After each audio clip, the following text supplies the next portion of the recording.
Então, boa tarde a todos. Muito obrigada pelo convite à Prof para partilhar estas memórias que tenho da construção dos grupos de estudo e do sindicalismo docente. Vou convidar-vos a uma viagem pela história para podermos enquadrar a situação em que foram construídos estes grupos de estudo, e vou ter um PowerPoint que vai começar a aparecer agora. Temos todos na memória o que foi o regime do Estado Novo, o que ele não nos permitia fazer e como é que ele se caracterizava, que se apoiava fundamentalmente em três instituições, que era a polícia política PIDE, a Legião Portuguesa e a Universidade Portuguesa, com o apoio da Igreja Católica. Esse regime teve desde muitos anos, logo da sua criação, forte oposição de vários movimentos, fundamentalmente de movimentos que foram se manifestando ao longo desse período de 41 anos. Saliento o papel do Partido Comunista Português, do movimento do MUNAF, do movimento do MUD, daquilo que foi feito de apoio às candidaturas que se opuseram ao regime, tanto em 49, 51 e 58, Norton de Matos, Quintão Meireles e Humberto Delgado. Isto é para realmente nós nos encontrarmos neste quadro. O regime teve movimentos muito fortes de oposição. Esses movimentos tiveram outros enquadramentos, alguns bastante fortes, como o ataque ao quartel de Beja, a questão da construção, da criação da ARA e das brigadas revolucionárias, a oposição feita por o general Botelho Muniz, aquilo que foi considerado na altura, historicamente, como a segunda abrilada, e, obviamente, também a questão estudantil, que nasceu em 62, se reforçou em 65 e em 69, 62, 65 em Lisboa, 69 em Coimbra, e que fez realmente questionar a questão a nível do ensino, fundamentalmente ensino universitário, pelos estudantes daquela época. Não podemos esquecer o papel importante também que desempenharam os congressos, o terceiro Congresso da Oposição Democrática em Aveiro, em 63. Por isso, este era um enquadramento político que eu vos convidava a fazer, para perceberem perfeitamente como é que, em que quadro político é que nasceram os grupos de estudo. Neste quadro político que eu agora passei, os professores, onde é que estavam e que professores eram? Eram professores que entraram para o ensino muito jovens, eram professores provisórios que vinham fundamentalmente da greve académica de 62, 65 e 69, muitos deles com o curso ainda por acabar, e alguns com o curso por acabar devido à sua participação no movimento académico, e que entraram para o ensino por convite ou por, digamos, colocação de escola, por escolas. Por isso, na altura, não havia concurso para os professores provisórios e eventuais. Como funcionários públicos que passaram a ser, ao aderirem, ao entrarem para o ensino, não lhes era permitido o direito de associação. Este quadro de professores que entraram para o ensino nesta altura era, a nível dos provisórios eventuais, 80% eram provisórios eventuais. Por isso, esses professores não tinham vínculo às escolas, todos os anos tinham que requisitar, pedir para entrarem ao serviço, não eram remunerados a partir do final do mês de julho. Ocasionalmente, alguns diretores de escola eram simpáticos, digamos, e permitiam que eles ficassem até o dia 8 de agosto, por causa dos exames de admissão, e podiam receber esse período de tempo ainda, mas não recebiam ordenado a partir daí, e o primeiro ordenado a receber era mais ou menos por volta de novembro, se acaso a escola os colocasse antes de 14 de outubro, se fossem reconhecidos pelos diretores antes de 14 de outubro. Também, esta data 14 de outubro, na altura, era importante porque se entravam ao serviço como provisórios. Entre 14 de outubro, o ano era considerado como ano inteiro. Mais tarde, isso vai ter importância para a entrada para estágios e para a efetivação. O que é que os professores provisórios, na altura, então, exigiam?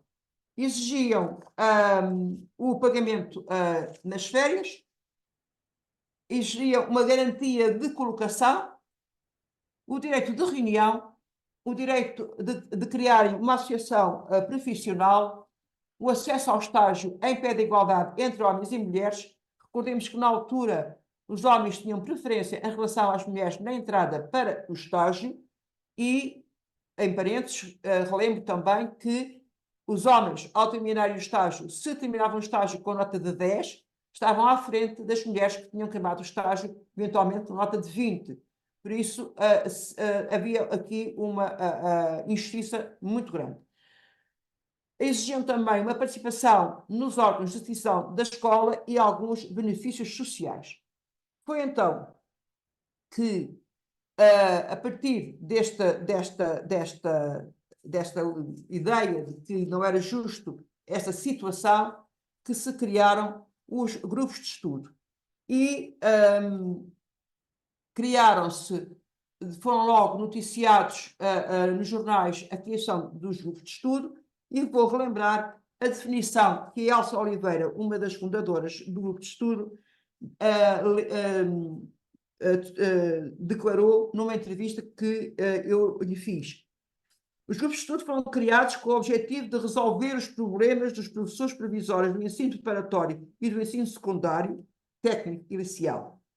Cerca de 80% eram provisórios, o que implicava, nomeadamente, não ganharem nas férias. Estes docentes eram colocados em outubro ou novembro, quando calhava, e terminavam o seu ano letivo, máximo a 8 de agosto.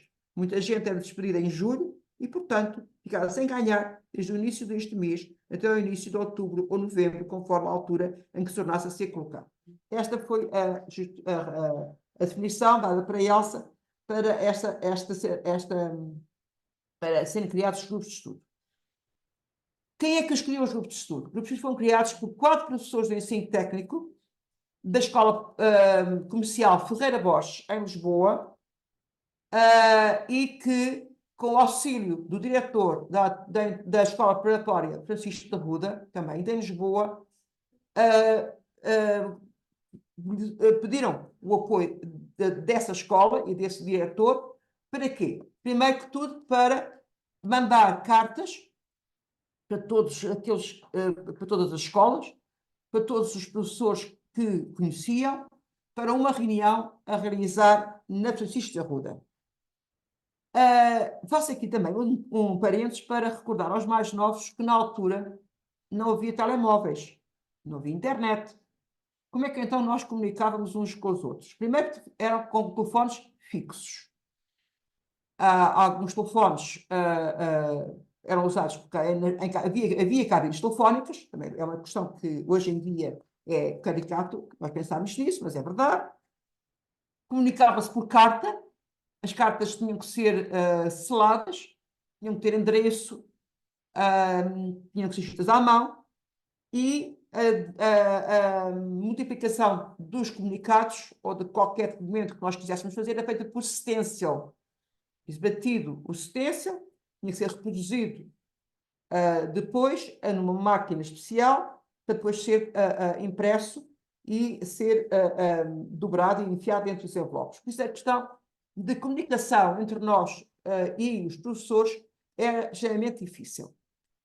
O apoio da direção da Escola Francisco da Ruda foi importante. Porquê? Primeiro porque os selos e os envelopes foram dados pela própria escola.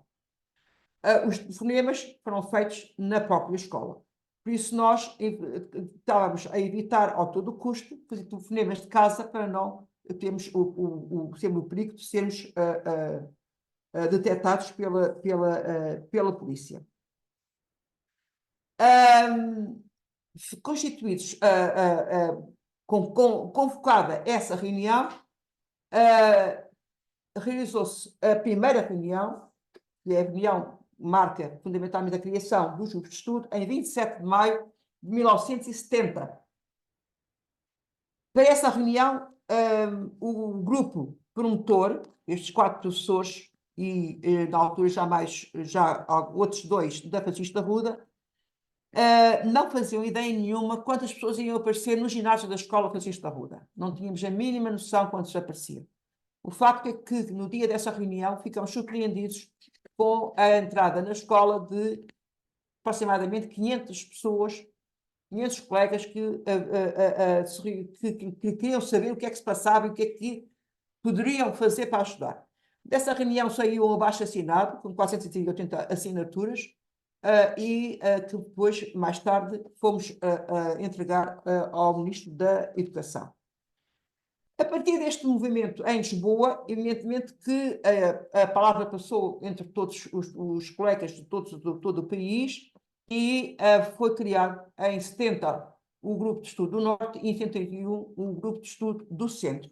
Por isso, imediatamente, 3 zonas do país ficaram protegidas, digamos, por a criação deste grupo de professores em Norte, Centro e Lisboa.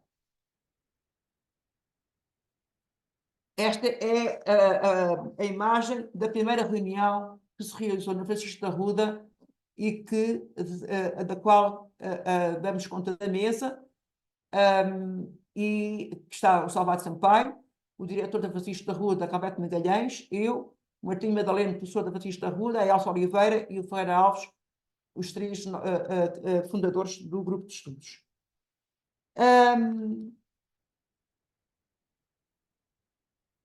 O que é que os grupos de estudo, então, se propunham fazer e fizeram ao longo do tempo? Criámos uma comissão executiva. Por isso, a comissão executiva, Norte, Centro, Lisboa. Criámos a figura de delegados nas escolas. Por isso, aquilo que hoje são os delegados sindicais. Eram pessoas de nossa confiança, nossos amigos, que partilhavam as nossas reivindicações, e que se dispunham a distribuir a informação que nós facultávamos.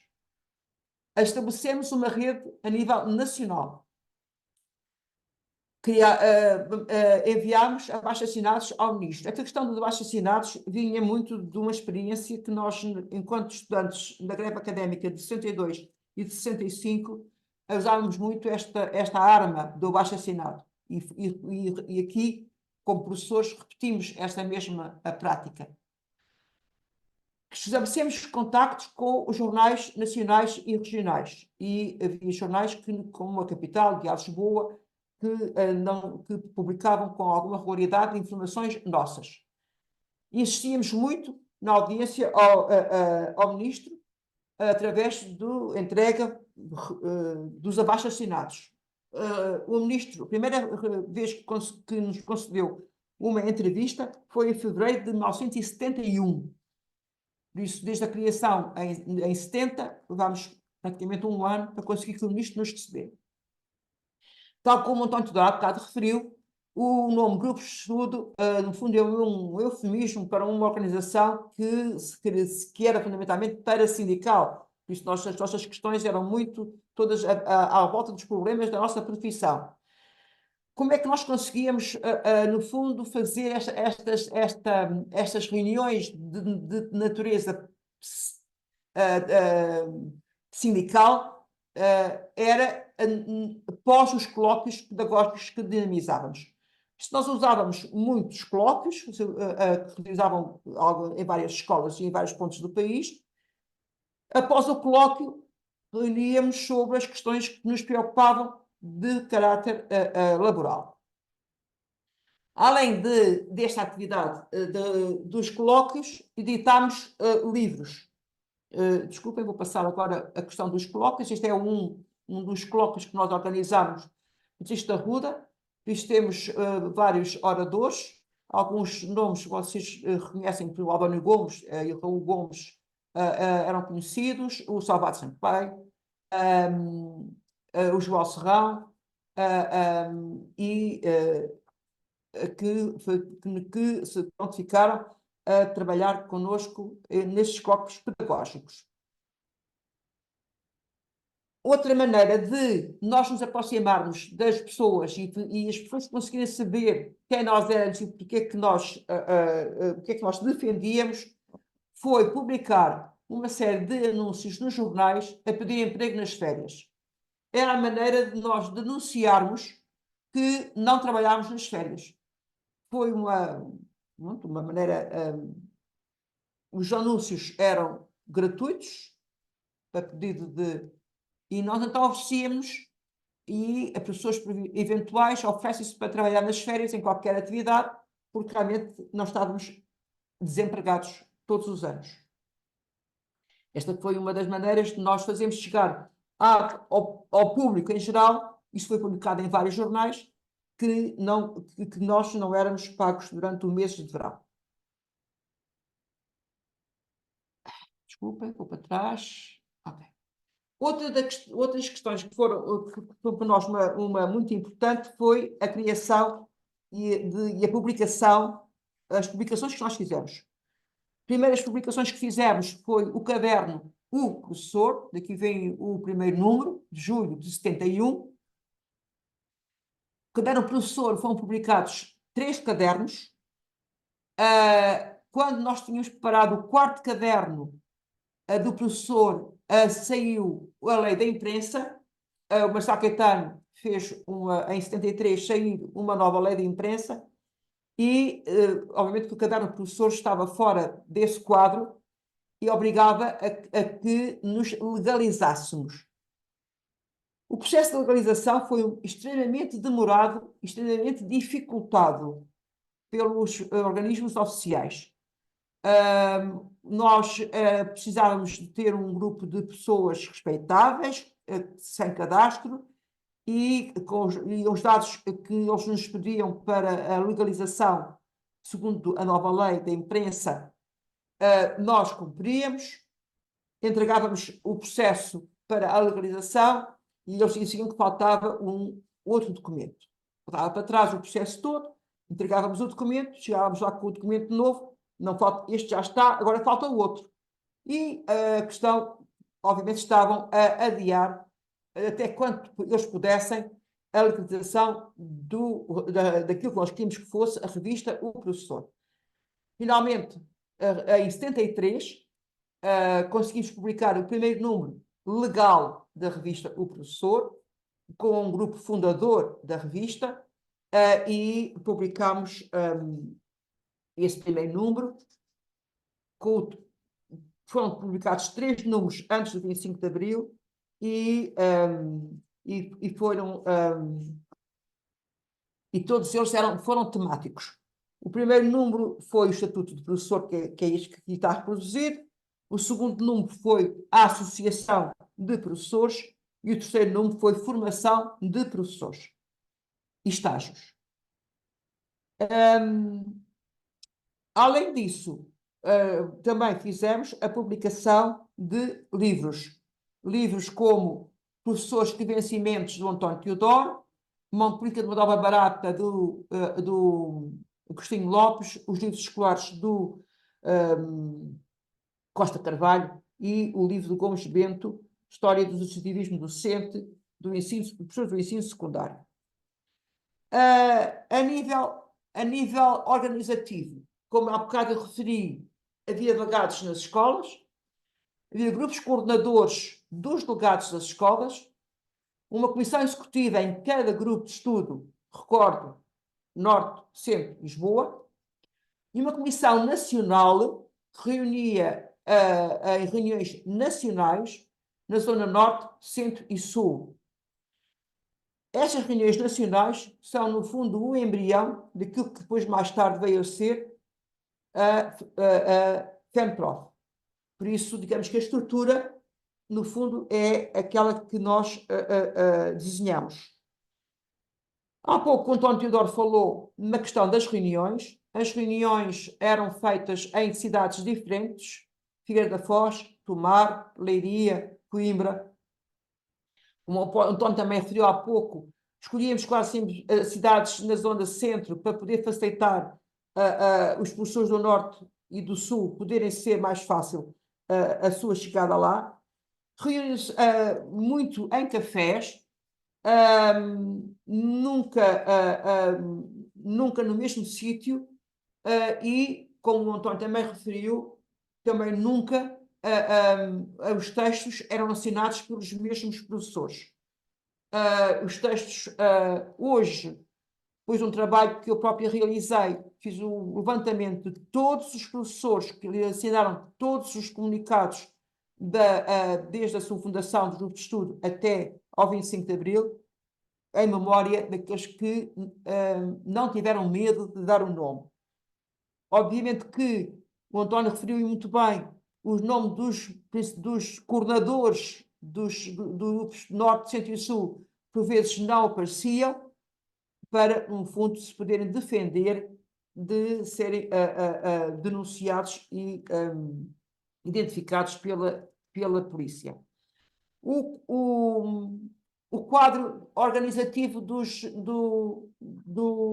grupo de estudo assemelha-se muito àquilo que hoje é o quadro da FENPROF, por isso, só que no grupo de estudo, o que hoje são os departamentos dos sindicatos da FENPROF, na nossa construção eram grupos de trabalho, tínhamos grupos de trabalho para variedíssimos temas, que no fundo hoje estão reconhecidos nos vários departamentos que constituem os sindicatos da FENPROF.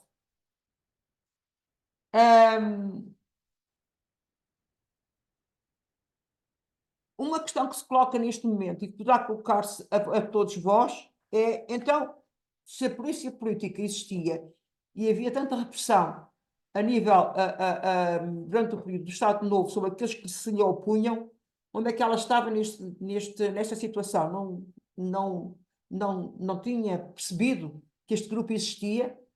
Bem, o facto é que durante 2 anos eles não deram muito conta de que nós existíamos. Que nós fazíamos, publicávamos livros, publicávamos uma revista, nós fazíamos colóquios pedagógicos, e não deram conta que nós existíamos. Então agora vou recordar uma situação também há pouco referida pelo António, como é que eles começaram a detectar que nós estávamos a fazer algo que não era tão conveniente para o governo como poderia parecer. Veiga Simão, quando toma posse como Ministro da Educação, a primeira coisa que ele se propôs fazer foi um projeto de reforma do sistema educativo. E pela primeira vez, até pela sua formação académica, Veiga Simão pôs à discussão pública o projeto da reforma. Nunca ninguém se tinha posto à discussão pública, fosse que lei fosse. As leis apareciam feitas e pessoas cumpriam-nas, ou não, mas era assim. Pôr à discussão pública uma reforma do ensino, algo completamente novo e que surpreendeu toda a gente. Porque ninguém sabia discutir uma lei de ensino. Ninguém tinha preparado para isso. E o facto é que ele o fez. Então, nós, professores do grupo de estudos, pensámos como é que vamos nós conseguir discutir a nova lei para o sistema educativo. Veiga Simão faz uma visita a uma escola da outra margem, se não estou enganada, foi na Alfredo da Silva, e nós, sabendo que ele ia lá fazer visita à escola, fomos lá e um de nós, do grupo de estudos, por acaso mais concretamente o Mário Casais Ribeiro, dirigiu-se ao ministro e perguntou-lhe se, sendo a discussão pública da posta, se os professores também a podiam discutir. E o Veiga Simão disse muito claramente: podem e devem. Nós agradecemos a resposta e nessa mesma noite fomos multiplicar comunicados para todas as escolas e todos os nossos delegados nas escolas e informá-los que o ministro tinha autorizado reuniões para os professores discutirem a reforma. Ora, onde é que as pessoas podiam discutir a reforma? Nas escolas, como é evidente, não é? Por isso, muitos diretores foram apanhados um bocado de surpresa e, e autorizaram os professores a discutir a reforma. Até que começaram a perceber que nós discutíamos a reforma e não só. Discutíamos a reforma, sim, o texto do projeto, que era para nós importante, mas também discutíamos questões laborais, não é? Evidentemente que essa situação que foi, que aconteceu em muitas escolas do país, alguns diretores começaram a questionar o Ministério se poderiam deixar os professores reunir. Claro que, evidentemente, o Ministério, a partir daí, disse que não podiam reunir. E começaram a ser proibidas as reuniões nas escolas, em algumas escolas. A Pedro Vaz de Caminha foi uma delas que foi proibida. Começaram a proibir alguns colóquios que nós tínhamos começado também a organizar. Na Figueira da Foz, por exemplo, foram proibidos alguns colóquios. E quando começaram a proibição das reuniões de algumas escolas e a proibição de alguns colóquios, nós começámos a ter consciência de que estávamos a ser observados, que realmente as questões não iam ser fáceis a partir daí. E então,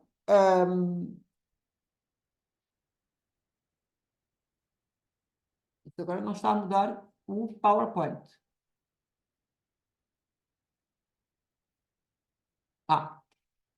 Por isso, começou a haver um período de repressão sobre os grupos de estudo.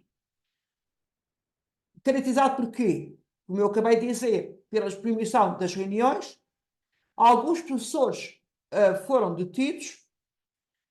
O processo que eu há bocado referi da legalização da revista O Professor, até que finalmente chegou um despacho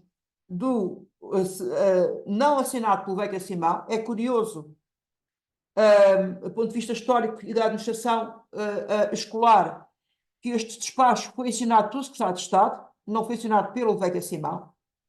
Foi o despacho 9 de 74, que passou a considerar que os grupos de estudo eram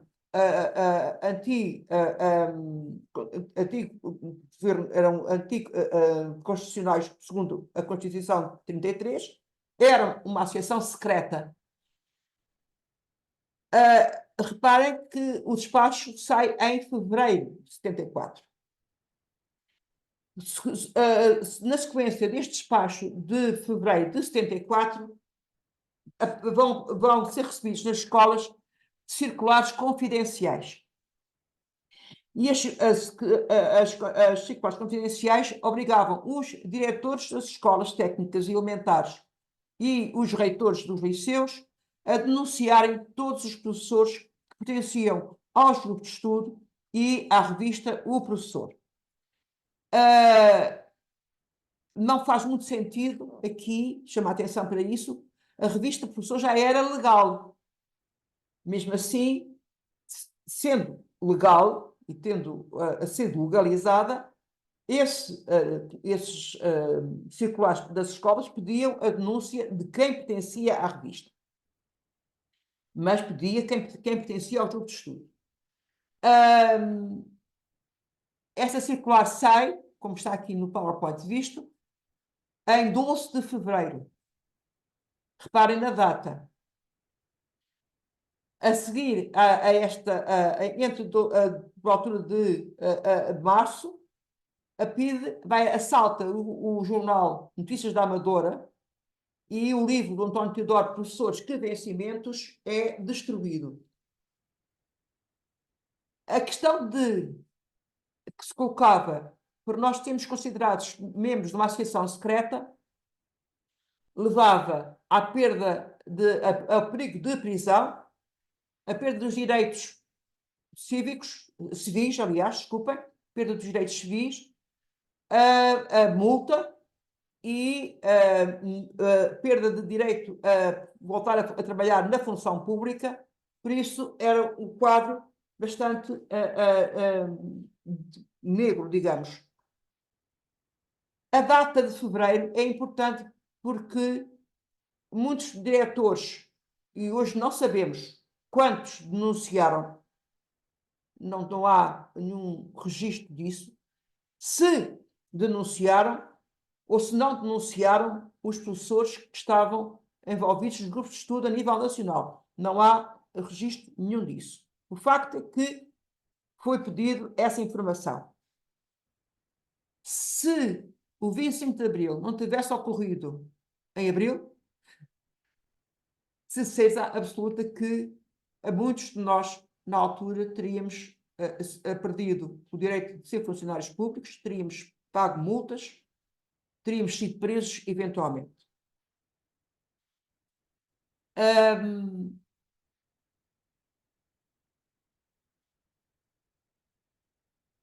Os professores, após o 25 de Abril, e o António já entrou nesta parte,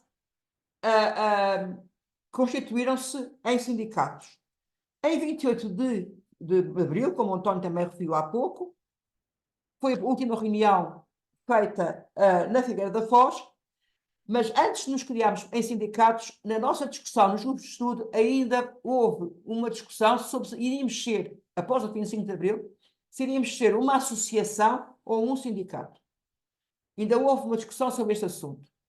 Claro que, evidentemente, que a grande força foi que iríamos ser sindicatos e não associação. E assim foi. Foi que, a partir do dia 28 de Abril, na Figueira da Foz, imediatamente se saiu dali o Grupo do Norte, o Grupo do Centro e o Grupo de Lisboa para a criação dos seus sindicatos. O Grupo do Norte fez uma reunião no Porto em 29, mas depois só terminou a 30. Foi primeiro criar o Sindicato de Professores da Zona Norte. A Coimbra, como há pouco o António também disse, teve uma primeira reunião também a 30 de Abril, mas só depois, mais tarde, é que conseguiu uma reunião mais alargada. E Lisboa criou o SPGL, o Sindicato de Professores da Zona de Grande Lisboa, a 2 de maio. Poderão perguntar, então, mas porquê que Lisboa demorou tanto tempo a criar um sindicato? Não, nós demorámos tempo nenhum. O facto é que Lisboa estava, na altura, muito preocupada com o 1º de maio. 1º de maio em liberdade. E a criação de 1º de maio em liberdade levava-nos a ter um trabalho político muito forte e não nos preocupava muito que o sindicato fosse criado a 2. E porquê é que não nos preocupava muito? Porque a organização dos grupos de estudo transitou automaticamente toda para o movimento sindical. Foi extremamente fácil, e aqui fácil pouco entre aspas, não é? Passar o grupo de estudos do Norte para o sindicato da Zona Norte, o grupo de estudos do Centro para o sindicato, que eram as mesmas pessoas, o mesmo modelo organizativo, eram aqueles que vão constituir mais tarde as comissões, a CIP, a Comissão Administradora Provisória, veio a ser criada até aos estatutos serem aprovados. Foi muito fácil. E Lisboa não estava preocupada, porque o 1º de maio era importante, sim, era claro que foi muito importante, mas que estávamos tão seguros de que não havia problema que criámos no dia 2 de maio o nosso SPGL. As preocupações que há bocado o António recordou foram aquelas que estão aqui agora no PowerPoint. Preocupações foram, primeiramente, logo imediatamente, a gestão democrática, que é uma questão que ainda hoje devia ser de primeira linha em muitas das vossas, já não sou eu, vossas reivindicações, o reajustamento da letra, as colocações e as reconduções, estatuto do professor, a formação de professores, os problemas específicos de algumas categorias de professores. Relembro que na altura havia uma categorias como os mestres. Os mestres são os professores daquelas disciplinas como trabalhos manuais, oficinas, etc., que tinham um vencimento inferior aos outros e tinham um número de horas superior aos outros. Os mestres trabalhavam 36 horas de horário, outros trabalhavam 22. Recebiam menos ordenado pelas 36 horas do que recebiam os outros professores. Por isso havia categorias diferentes. Esta categoria de mestre não tem nada a ver com os mestres de hoje. É outra coisa completamente diferente. E a criação de estatutos para os sindicatos e eleições livres. A discussão dos estatutos foi demorada, Só em 77 é que o último sindicato aprova os estatutos, porque havia imensas listas. Ainda há pouco tivemos a recordar aqui, para os PGL, havia 6 listas na altura, pronto, que as forças políticas na altura eram várias e todas elas se manifestavam e apareciam. Esta é aquilo que levou a que chegássemos ao 2 de maio, a carta das PGL, 29, 30 no Porto, 30 e depois 3 de maio na zona centro. Uma questão que eu acho que é de recordar, e é um trabalho que ainda não foi feito, mas que eu gostaria muito de que alguém o fizesse, é ver até que ponto é que as reivindicações que nós tínhamos no grupo de estudo, se elas ainda estão abertas hoje. E eu, que já estou com bastante idade, fui fundadora do grupo de estudos, com alguma pena, vejo que aquilo que nós lutámos e conseguimos ganhar após o 25 de Abril, hoje são algumas coisas que já perderam os nossos professores. As pessoas continuam a pedir colocação, continuam a pedir vinculação, perdemos a gestão democrática, corremos o risco de hoje termos a municipalização da educação, que é algo que nós, em grupo de estudos, na vida poderíamos pensar que algum dia iria acontecer. Por isso, hoje, os colegas que me estão a ouvir e que estão ainda no ativo, estão todos, têm em mão algumas das lutas com que nós pelas quais nós lutamos, algumas que nós vencemos, mas que agora que já perderam.